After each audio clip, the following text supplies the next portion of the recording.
Right, well, good morning, everyone, and thank you for joining us this morning. I'm Ed Hussey, I'm the head of the People Solutions team here at Menzies, and I'm joined this morning by the rest of the People Solutions team. That's Chris, Claire, and Karen.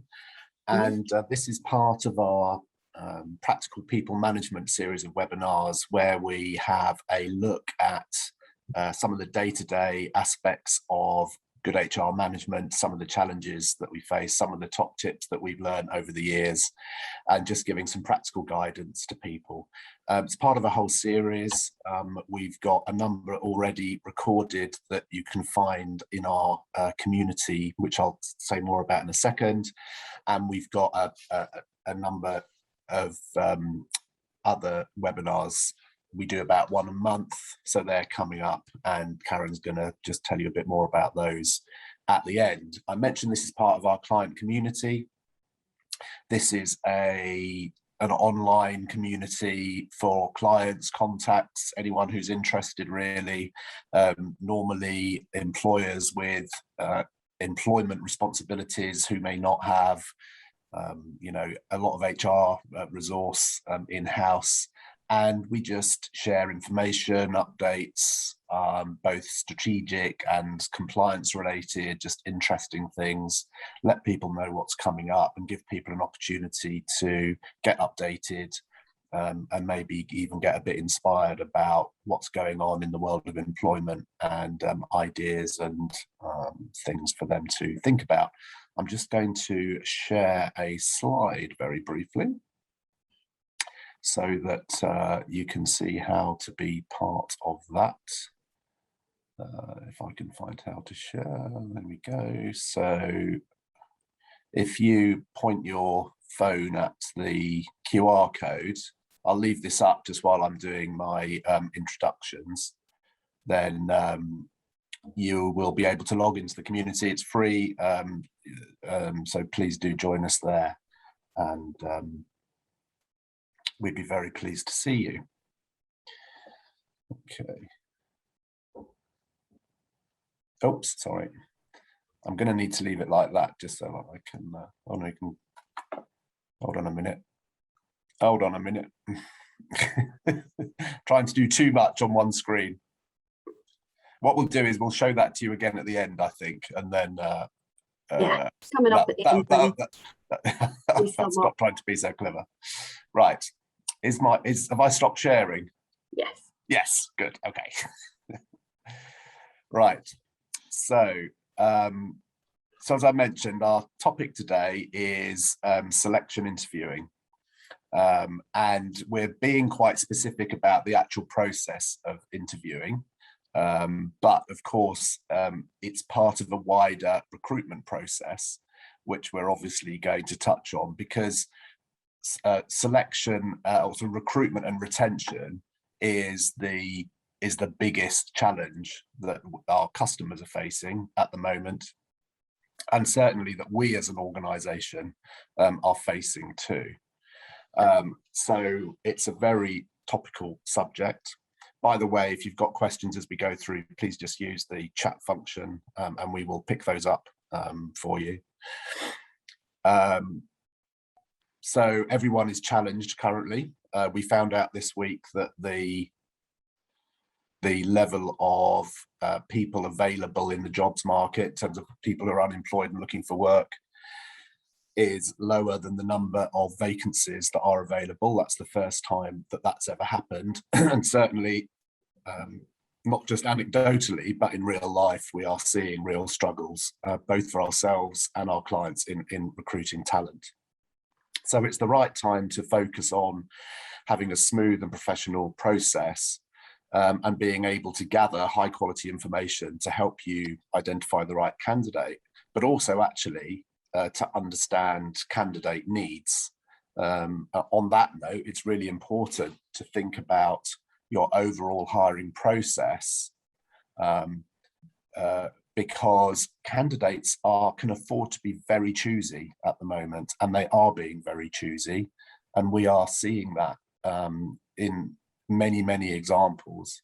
So your image, what you have to offer, their experience of going through a process with you is going to be all important.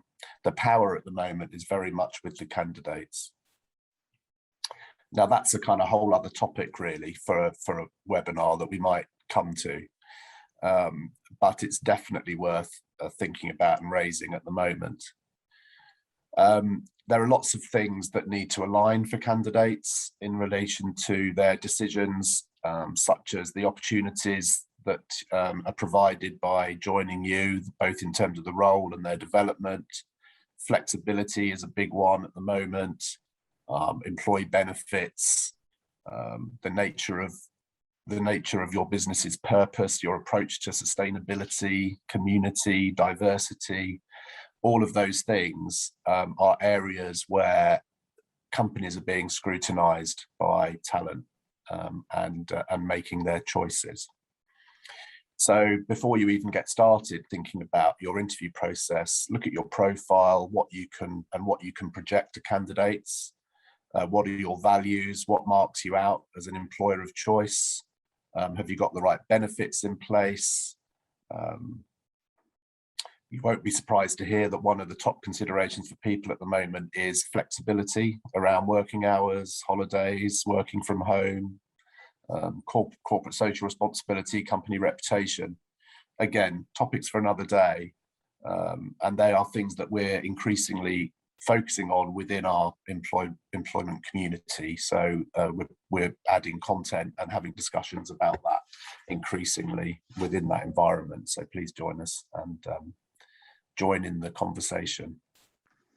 So that was just a broad introduction about the recruitment scene at the moment. Before we narrow, we're going to start narrowing it down. So what we're going to do effectively is we're going to bring it down a level to talk about where an interview might sit within a broader recruitment process. And then we'll take it a step further and talk about the actual interview itself and some of the things that we've learned over the years about the do's and don'ts and what works and what doesn't.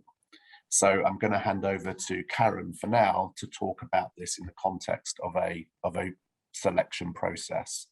Over to you, Karen. Thanks, Ed. It's really interesting, isn't it, that we're going to touch on technology, but it's amazing when you just look at a selection process to find how little it's changed, and that we make such fundamental decisions based on interviews. So let's put a bit of a wider picture there and say, you know, what can the overall process look like, and how can you be as smart as possible during that process? And there's quite a bit of work for you to do beforehand. Obviously, this whole process, the aim is to find the best match of skills, experience, and the right personality fit for the job role that you need to fill. You'll have stages in the process, and I'm going to suggest a few from a typical process, but each stage should be designed to give you more information and the candidate. And I would say at the very beginning, be really clear on what qualities you need, objective job-based qualities. So ask yourself a very simple question: what is essential in this new hire? Now, from that will come some criteria for success. And they may be technical skills, they may be softer skills, they may be managerial capabilities, certain experience in an industry. Whatever it is, you set that criteria for success. And then this process is going to enable the candidates to demonstrate to you whether they've got it. So they will then also be able to determine whether you are the right match for them. And that is becoming increasingly important because of the context that Ed's just painted for us. This is a buyer's market, and they will be looking at you as a business and what you're offering them. So this whole process should be designed to bring out the best match between you and then allow you to select the best candidate. So a bit more preparation before you get started. It sounds very old-fashioned, but they're still so essential. Do yourself a job description. Those key criteria for success will end up in the job description and the person specification that goes with it. Very, very simply, it's what is the job? What are you going to call it? What's the purpose of it? What are the key tasks and responsibilities in that job? Write them down, be ready to share them with the candidates, and be really clear about what the key targets will be in that role. What will they be expected to deliver? And then have a look at your conditions of employment. So this is where you're going to be benchmarking your salary and your benefits and all of those kind of things to make sure it's appropriate for that job role, especially if you haven't been out to the market for a while. And that person specification, when we talk about that, that's really what kind of skills and abilities do you need in this person? What innate personality traits are going to be really essential for this person to be a success and to fit with your organization? And increasingly important, as Ed just mentioned, is to think about what is the brand and the profile that you want to portray out here into the market. There's a lot more need now to have a presence and to say what you stand for. So I'm going to say to you, take the job role, take the person skills that you need, but also take you as a personality and your business as a personality, and then build all of that into your advert.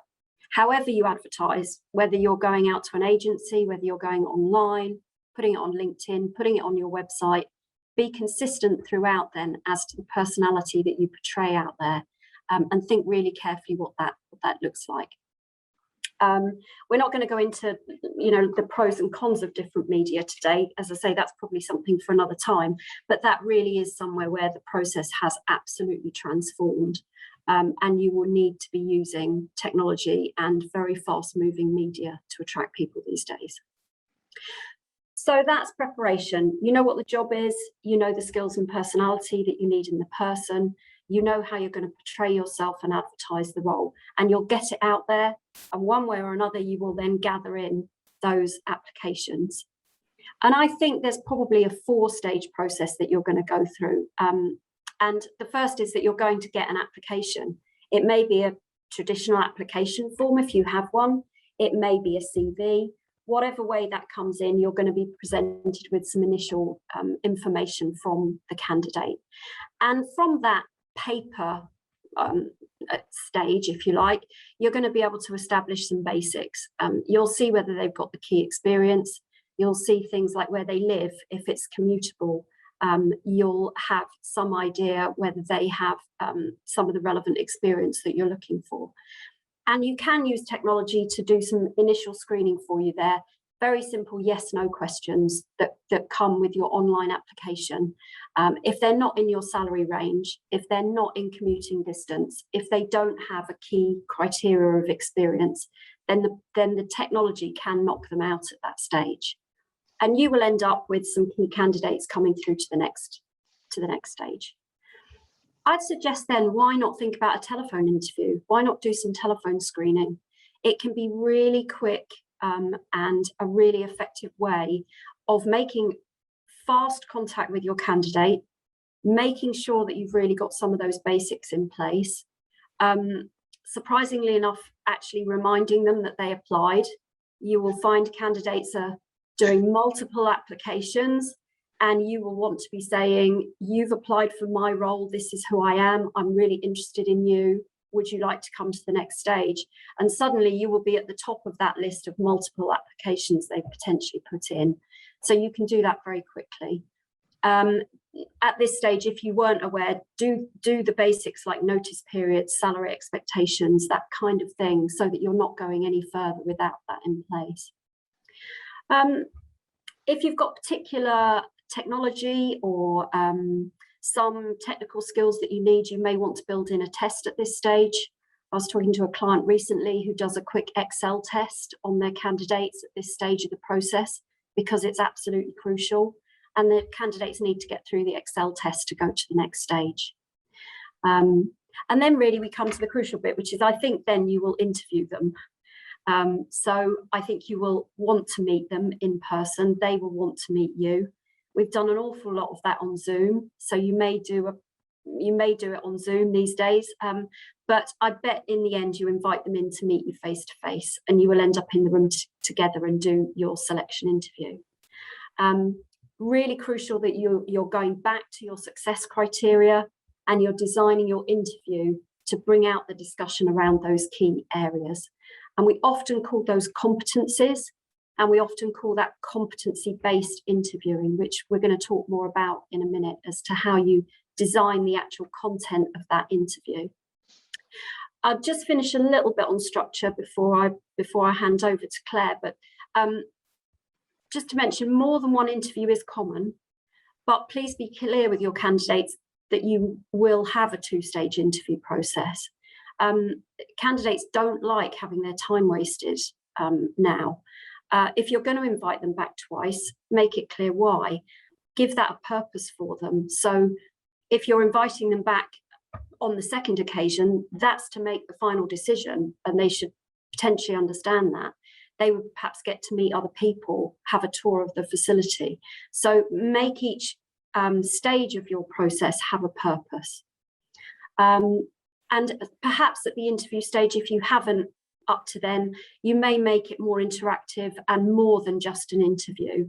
We're not going to talk a lot about testing and things today, but there's sometimes tests at this stage. There's sometimes things like presentations, and you may want to build some assessment exercises into this part of the selection day and be really clear with your candidates what you expect them to do. So I think probably 4 stages, each stage allowing the candidates to show the skills, experience and the personal attributes that you need, and for you to sell your business, sell that job and the opportunities you're offering, and make sure you've got that match really right before you hone it down to your final 2 or 3.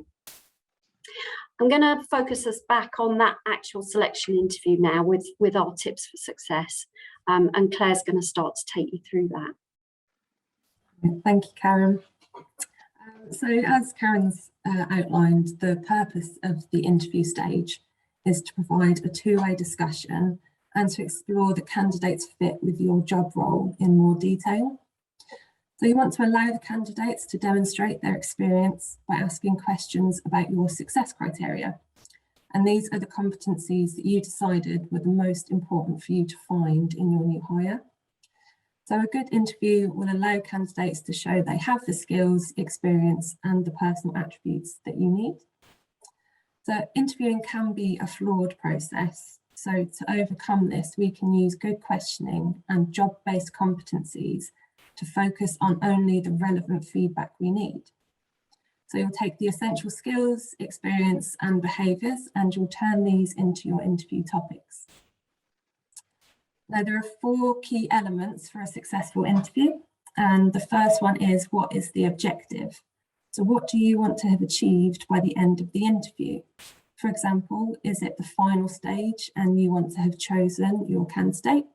Or is this an initial screening exercise to whittle down the candidate pool?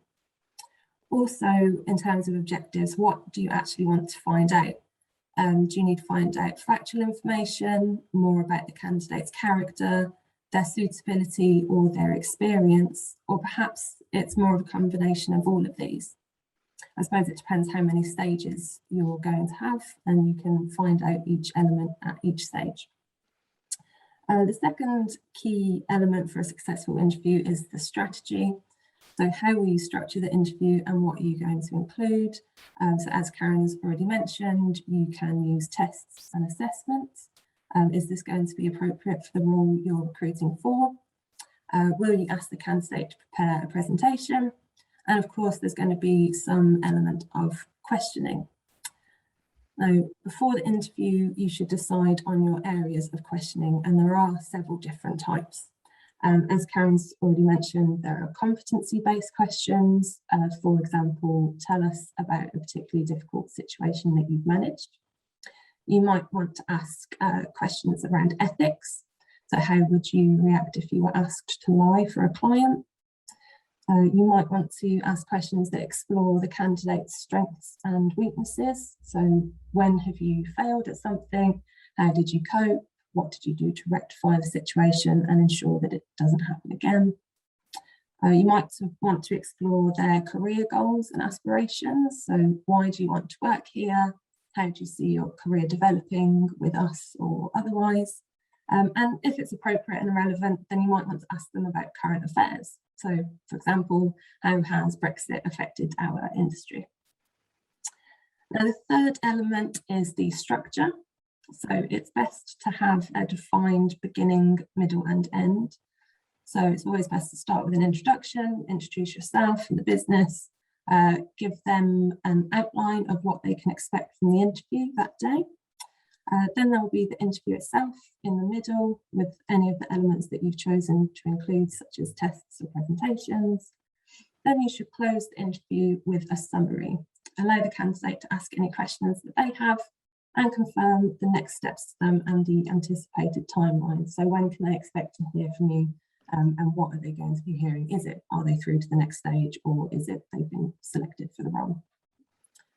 Throughout the interview, make sure that you maintain good pace and good timing. Don't rush, and make sure that you allow adequate time for any assessments and questions at the end. And the fourth and final element for a successful interview, which is quite important, is the interviewer behaviour. And they need to have the skills themselves to make sure that they can bring out the best in the interviewee. So it's a very important element, and I'm going to hand over to Ed at this point to talk a little bit more about interviewer skills and behaviour. Thanks very much, Claire. And so we talked about the overall process and what that could look like. Claire's spoken about the interview and the things to consider within that interview in terms of its purpose and structure, and working out, what's relevant for the circumstance.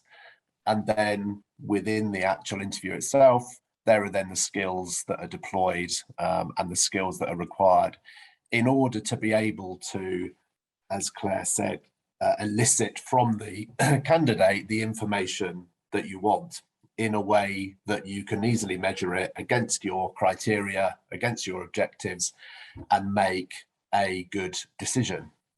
And there are three areas of skill that we believe are important in all of this, and actually not just in selection interviewing, but in all aspects of good HR management in many, many different ways. The first one is about questioning. So asking the right kind of question at the right time and in the right way.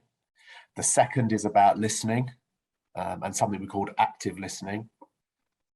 And the third is about non-verbal stuff, body language, and being aware of how you're coming across in the round, and also how the candidate is looking and what signals they're giving you other than what they're saying, because that's really important to build rapport. But we'll come on to that in a second.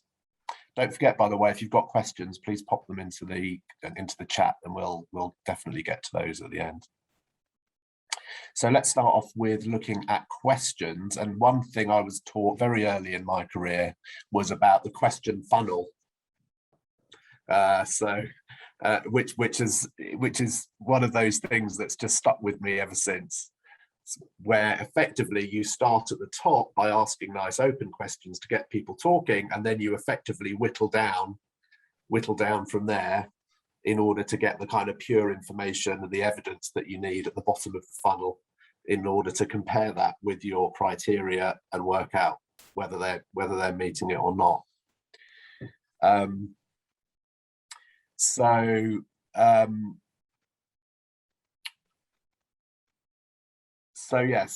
what, and this is where we come back to the competencies, right? So you start off with your competencies and your criteria that Karen and Claire have spoken about. So the essential skills and capabilities that are required for the role, and that you want your candidate to demonstrate or not that they have or have got the potential to develop. Now, if we're using competency-based questions, we ask candidates to talk about experiences that they've had that demonstrate their competence, rather than asking them purely hypothetical questions, because hypothetical questions tend to just lead to hypothetical answers. There can be a place for them, but really what we want to try and do is to get people talking about the things that they've done in the past in a way that helps us understand the way in which they've gone about things. So your initial open question could be, tell me about a situation in which, or give me some examples of where you've worked in this area. How do you go about doing X, Y, and Z? Or how did you approach a particular challenge? The thing about an open question is they can't be answered by a yes or no answer. And so they get the candidate talking. If they're talking about something that they know, it helps to get a flow going, to build some rapport, to get them comfortable, because actually we really want the candidate to be comfortable. If they're comfortable, they're going to open up and the conversation is going to flow. If they feel on the spot and challenged by aggressive questioning, then actually you're not going to get as much out of them as you might. So at the beginning, very much open questions, get them talking about an area that you think is going to be relevant to what you need to discuss with them, and get them to describe how they've done something, how they've approached something. And that's at the very top of this funnel. The next phase is called the probing phase. So they've given you a description of something, and within that you'll spot areas where you want to drill down, because it's in those areas that you can see a match between what they've done in the past and what you need them to do, or the type of skills they're going to need to demonstrate in the future. And so you then start asking probing questions, drilling down to gather more specific evidence. So lots of kind of what, where, when, how did you do that? For example, so tell me more about that area. What areas did you specifically contribute to? What results did you personally achieve? What went well and why? What challenges did you face? What would you do differently next time? So those things that as I say, drill down into some of that detail that's directly relevant to the competencies and the skills that you're looking for. So at the bottom of the funnel, you've got all of this evidence. You might ask a couple of closed questions. So this is where you just need to confirm information. So this is where you can, an answer could be a yes, no, or a one-word answer. But sometimes, people might have a propensity just to talk in generalizations, and you do need to try to pin them down a bit on some of the detail. So you might ask a closed question kind of at the end or towards the end, where you might be saying, was that objective achieved or not? Or, how many new clients did you end up winning through that process? Confirmation of certain details, just to clarify exactly the detail that you need. But there's a big caution about closed questions, which is that they can lead the interviewee. So, for example, we see a lot of occasions where a question might be something like, you've had experience dealing with complaints. So it's an assumption, it's a question based on an assumption that that's what someone has done. And it leads the interviewee to say, yes. They're not going to say no to that, are they? So, and that's why planning your open questions is really, really important. That if you start an interview with closed questions or assumptive questions, then, those are not going to be helpful. They're not going to get things flowing. They're not going to start to elicit the evidence that you're looking for. So use closed questions very carefully and be aware of the way in which you're asking questions. Avoid hypothetical questions. Now, they can have a relevance. So, for example, sometimes a candidate might really be struggling to think of examples to talk about, through your open questioning. And so sometimes you do need to give them a hypothetical scenario in order for them to think through how they might deal with something. So it does have its place. So you might use them, but I would say only after you've tried to find real life examples of what they've done in the past and maybe failed. Multiple questions. So when you're planning your questions, try to ask one at a time and let them answer. It's very tempting to begin by saying, tell me this and then that and how you did that and that and that. You won't get all of those questions answered if you ask them all at once. People will focus on the last one you asked. You won't. It's just not an effective way. So try to break it down into individual questions and ask a series of questions rather than just kind of one big one at the beginning. Watch out for confirmatory bias or unconscious bias. So that's where we're all prone to expect certain things from a candidate. So we might have created an early impression of them. That might have been from their CV. It might have been from, how you connected as soon as they walked through the door.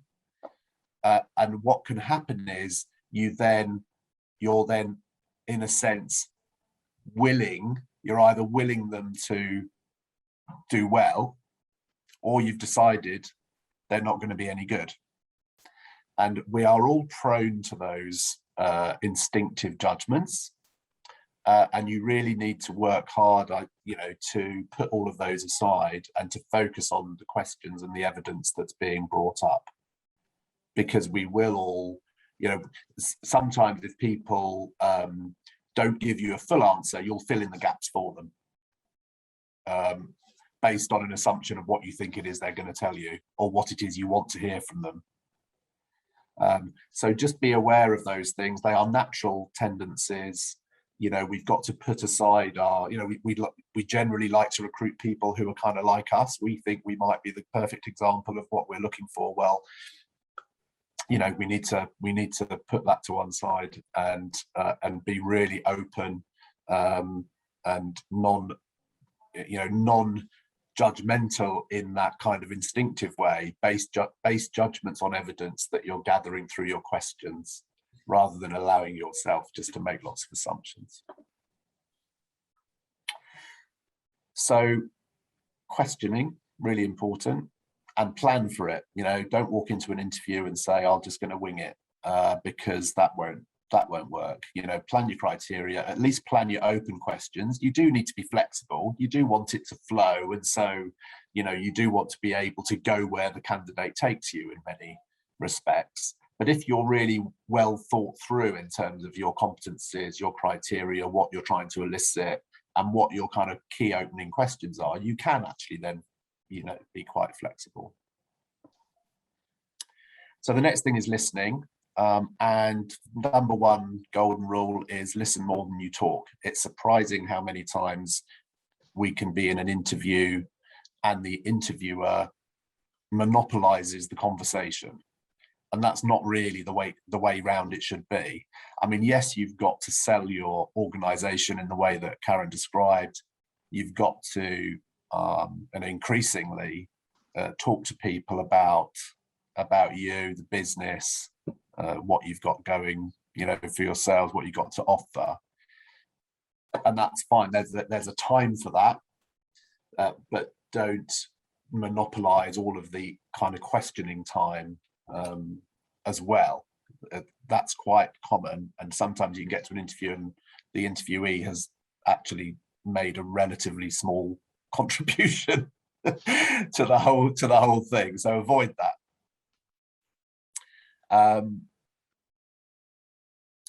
So do your preparation. Okay. Now, active listening is a particular thing where we do things that demonstrate our attentiveness to the other person, but they also help us in understanding. So this is things like paraphrasing. So if someone's given you a kind of long answer, at the end you summarize what they've said to check your understanding. So you might say, so what I'm hearing is that this, that, and that.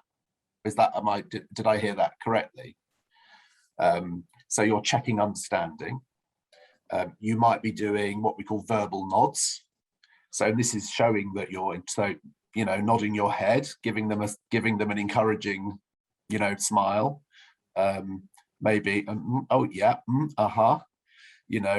just giving them those signals that you're listening, It will encourage them to keep going. Obviously, if they're heading in the right direction, then stop them and ask another question. But otherwise, you know, if you're getting what you need, show them that you're hearing them. And the third one is around body language. So open posture, helpful eye contact. So making eye contact, not staring them out, but, you know, keeping that engagement going, not looking bored, not looking at your phone, not looking down all the time, not writing notes all the time. Probably we'll come back to notes in a second.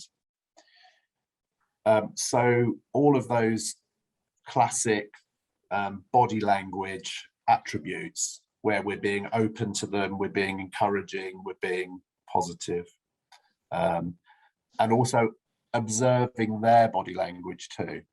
Okay, so if they're, you know, if they are looking particularly awkward, if they are looking down all the time, if they're you know, giving you all the wrong signals, then kind of ask yourself how you might help to open them up a bit. Or it might be that you have to ask them a different kind of question. You know, if you're heading down a direction where they're really not opening up to you, you've got to try all of these things to try to get them to be more expressive or connect with them better. So the reasons why we do all of these things is that active listening is you do it because, first of all, it helps you to focus. It actually helps you to listen. It helps you to really pay attention to what people are saying. And so it does improve, you know, the quality of your listening, if you like. So you do get to understand them more. But it also importantly builds rapport with the candidate, which makes it easier for them to talk to you. And it makes it easier for you to get the information that you need out of them. Don't forget that more than half of communication is not through the words you say. It's from how you look, your body language, your verbal nods, you know, oh yeah, so that's all really important. You'll be judging the candidate based on a lot of that, and they'll be doing the same the other way around. I said a little bit on note taking. It's always a bit of a challenge because, you know, it's good to make some notes, especially if you're interviewing lots of people. You know, you do need to be able to record some things in order to be able to assess them properly against criteria. It's a good idea anyway to have some written justification after the event of where people met your criteria and where they didn't, just in case you're challenged about that. So few tips: however you make your notes, look at them straight afterwards and make sure that you're going to understand them when you come back to them later, because sometimes when we're concentrating and writing, it can end up being a bit illegible. Have a layout, so you will have determined your competencies, your criteria, you know, lay them out and have a box just to be able to make a few notes in. We don't need verbatim notes, we just need a few snippets that indicate whether people are hitting the criteria you're looking for or not. Maintain eye contact, even if you're trying to make notes at the same time. So, you know, keep that body language, positive body language going. If there's two of you interviewing, maybe swap it. So whoever's asking the questions concentrates on that, the other person makes some notes, and then you put it together afterwards. So, you know, just it's important to have some kind of record, but don't let it become the total focus of what you're doing. So these core skills are about being able to objectively understand and assess what you're hearing against criteria. And another consideration, of course, is that you're being non-discriminatory in your interviewing. And Chris is going to expand a little bit on how obviously diversity and inclusion and ensuring this is a fair process is an important consideration. So Chris, over to you. Thanks, Ed. Yeah, I mean, I'm sure everyone is aware, diversity and inclusion is a real hot topic at the moment, and how your business approaches this and your message on this is going to be, it's likely going to be a key part of your brand, alongside all the other topics that Ed mentioned earlier. Diverse and inclusive recruiting means hiring of candidates using a process that is free from bias for or against any individual or group of people. And you can demonstrate this right from the start. For example, removing gender-based language terms from your job descriptions, and making sure your hiring platform is accessible to everybody. So what I mean by a hiring platform is your website, your careers page on your website, or your recruitment site, or you might just be using LinkedIn, but making sure that it's accessible to everybody. Something as simple as anonymizing applications at the beginning of the process, where Karen talked about stage one being an application of a CV or what have you.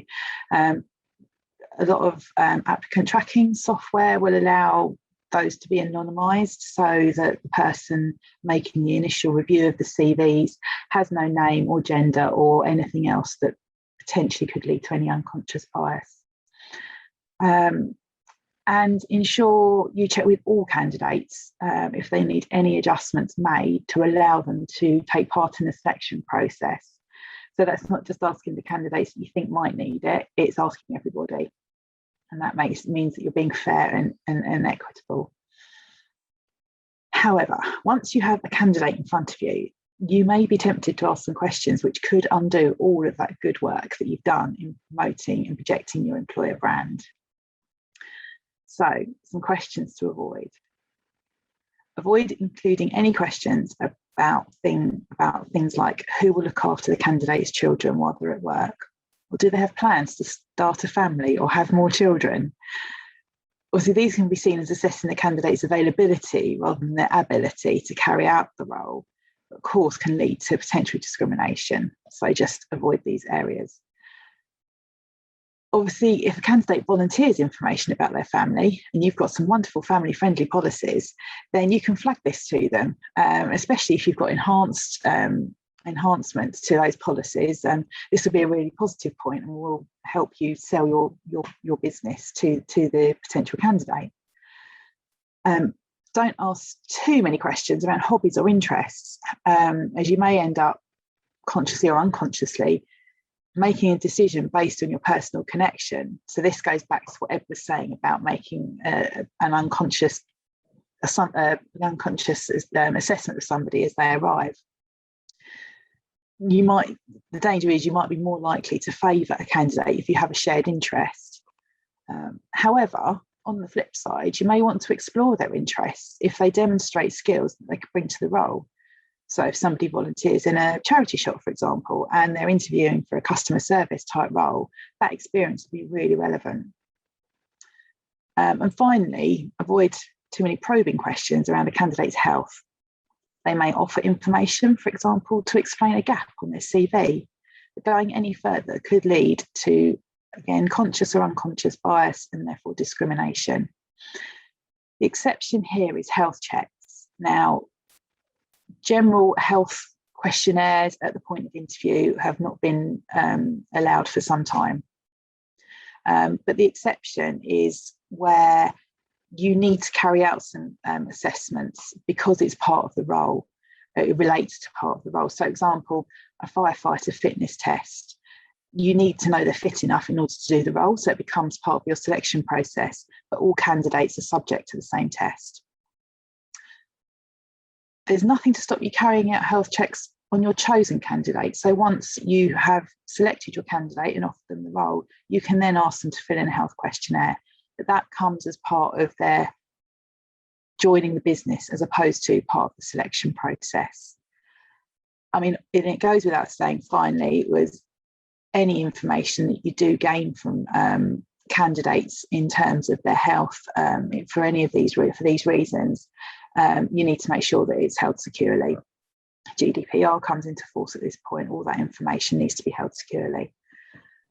So there's a quick summary there of some things to think about, some positive points on what, you know, potentially could be a difficult situation.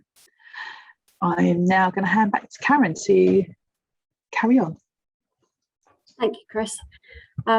Yeah, such a huge important area, that, and it goes right back to what we said at the beginning about the profile that you put out for your business and your online brand, and all of that diversity and inclusion is just so current and so important.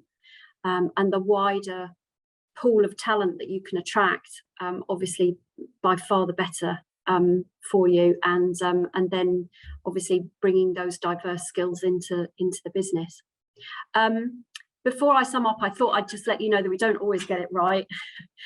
When Ed was talking about questioning, I did have a memory of a candidate being very annoyed with me at one stage. And it's, I suppose, you know, these experiences then stick with you, and you kind of do things differently next time. But we had agreed to give feedback. I know that's a topic for another occasion, whether you feedback to unsuccessful candidates, but we had agreed to do that on this occasion, and I gave this individual feedback as to why they weren't successful. And really their answers to the questions had been quite shallow, and they hadn't hit the criteria we were looking for. They weren't sharing experiences that were strong enough and deep enough for the level of experience we wanted. And I kind of thought this feedback was going to be relatively straightforward because the answers hadn't been that great. Anyway, they turned that round on me, were extremely angry with me, and said my questioning hadn't been good enough in that case. So they said if they hadn't given the good enough answers, then I hadn't asked the right questions, and that I should have said to them in the interview, during the interview, you're not giving us the answers we need.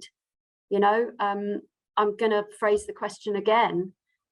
What I'm looking for is a more of a quality experience in this area. Can you try again? So I was smarting a little bit, to be honest, but afterwards I thought, well, you know, maybe that's fair enough.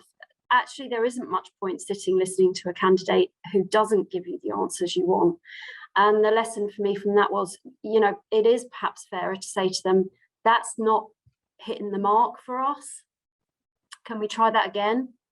Because this candidate said to me, I had other examples. I could have told you different things. If you'd said to me that's not a good enough answer, I'd have given you a different answer. So I'll leave you to bear that in mind for the future. I'll wrap up with a couple of points. Do we have any questions, by the way? Can I just check whether... Yeah, we do have a question. Do you want to do that now? I'll wrap this up really quick then, Claire, and make sure I leave some time then for the end and come back to you in a second.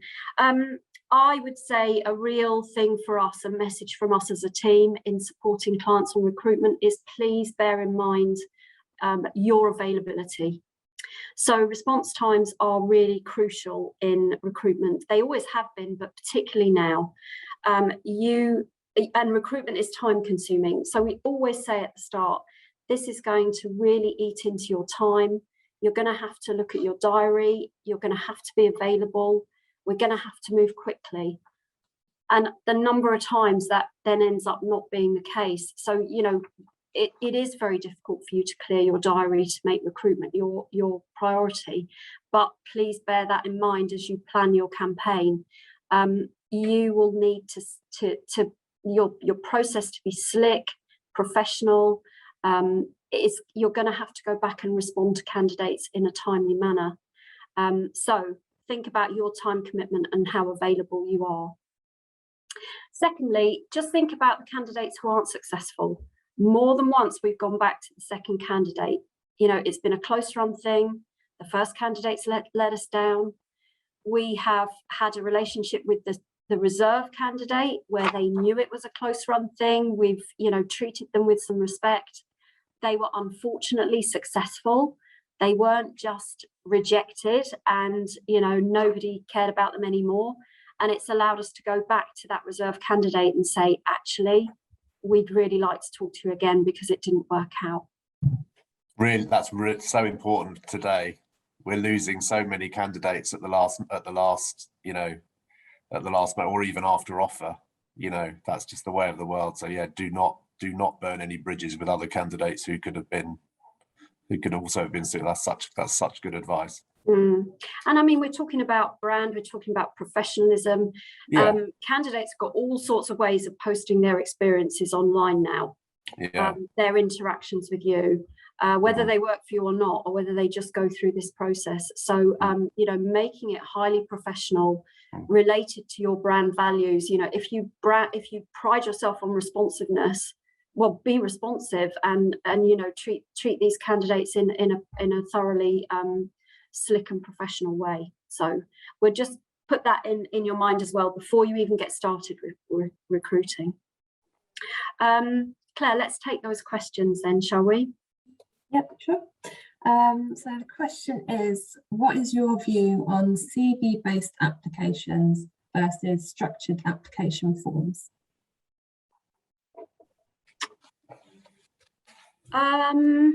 Shall I go first and then I'll let someone else speak? I actually like application forms if it's a particular role where you need to examine some technical skills and you want some very particular experience. So they do allow you to ask some specific questions. Obviously, a CV is designed by the candidates themselves, and they take a little bit of interrogating. But I think, to be honest, in terms of the market, people expect CVs. I think it's quicker and easier for them. So it's my initial thought. Yeah, my instinctive thought was you will limit your candidate numbers if you ask for them to complete an application form.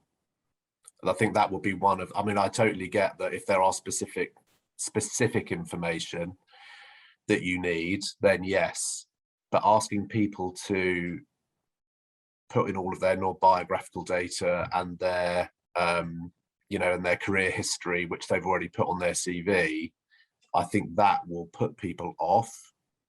What you do, of course, get on a lot of applicant tracking processes now where people apply online is they attach their CV, but you do get the opportunity to ask some specific questions as people apply. So if there are particular skills you're looking for, particular experience, you can pose those at, you know, so people are required to answer them in order to make their application. So what you get is their CV and then the answers to those specific, and you might screen out based on some of those questions, or you might just actually want to know that information, and you get the CV and the specific bits that you want.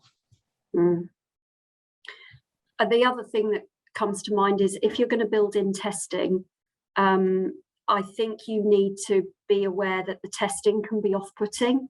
So if you're going to get your candidates to run a test, some people will not do that at an initial stage.